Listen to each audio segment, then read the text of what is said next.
Avasti swabs, another nautical expression. James Maxwell here with you, and I'm going to give you a tour of the sailing vessel Wawona. I am, of course, the president, CEO, captain, and chief builder of the Inland Packet and Navigation Company. http://inlandpacket.yolasite.com for those of you who are interested. And I thought I would take you a tour of our flagship right now. She's about 80% complete.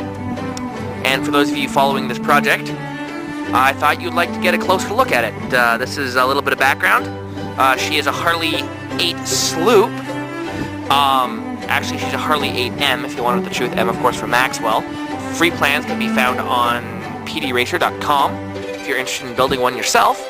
But I'm going to show off some of the modifications that I've made to the vessel, and hopefully they work. I am a never sailor. I've never sailed before, but I figured I'd build my own boat and sail away. Alright, a lot of the inspirations for some of these modifications came from Andrew Lynn, a prolific small boat builder. One of the few to do the Texas 200 in a PD racer.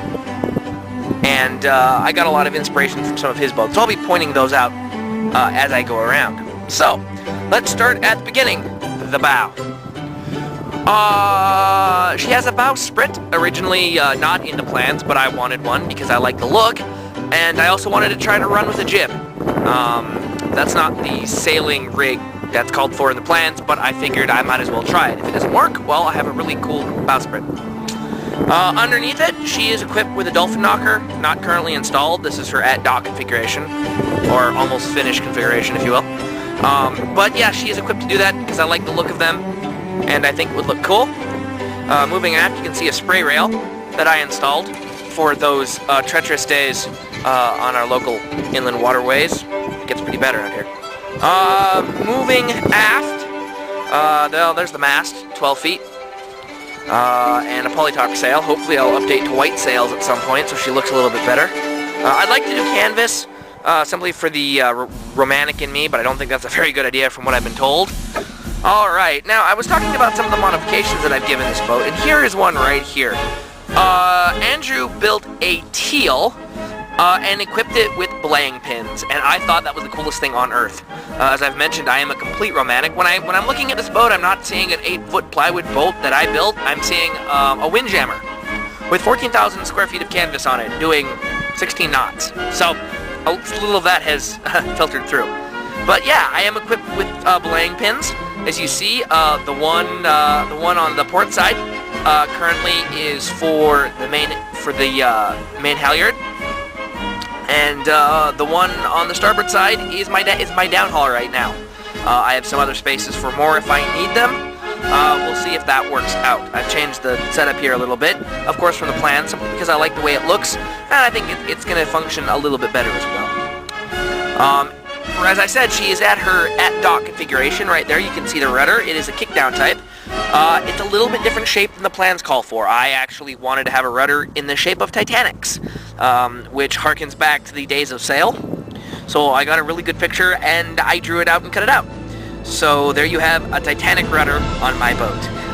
That is, in fact, the jib in front of it right now. We're still experimenting with the jib. We're not quite sure what we're going to do with that. Moving aft, let's see here. So you can see I've got my mast prop up there, and the blue is a piece of foam that I glued there. Frenchtown Pond is almost a football field long, and you know you want to be comfortable when you're sailing those massive and copious distances. There you can see the main sheet. Some of the reinforcement that I've done to the transom, so that I want to ensure that when I mount my rudder, which still needs to be done, that I can not break the back of my transom, because I only went with the 1/4 ply that this boat is pretty much completely built of. Alright, over there you can see the lee board, with a few minor modifications again, because, well, that's how I built it. And that pretty much covers the sailing vessel Wawona, flagship of the Inland Packet and Navigation Company.